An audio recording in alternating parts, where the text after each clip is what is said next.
everyone, and welcome to this tutorial on how to use the Sales Module Order Planner module from our Hibou Suite exclusive modules. The Sale Order Planner module plans order dates based on available warehouses. We make this possible through the addition of shipping calendar. Through the addition of a shipping calendar to a warehouse to plan delivery orders based on the availability of the warehouse or warehouse staff. It also adds a shipping calendar to individual shipping methods to estimate delivery based on the specific method's characteristics.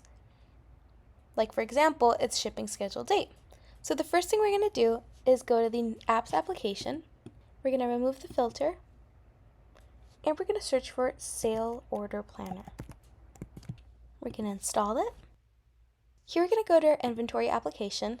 We're going to go to Configuration, Warehouse Management, and Warehouses. From this list, we're going to select the warehouses to which we wish to add a shipping calendar. From the list of warehouses, we're going to select the warehouse to which we want to add a shipping calendar. Here we're going to click Edit, and we're going to choose the selected shipping calendar from this drop-down menu. In this case, standard 40 hours per week. And once we have selected this, we're going to go ahead and click Save. And that's it. We hope you enjoyed this video, and thank you so much for watching. If you have any further questions or would like to learn more about this module, feel free to message us at hello@hibou.io. Once again, thanks so much for watching, and don't forget to like and subscribe to our channel. Bye!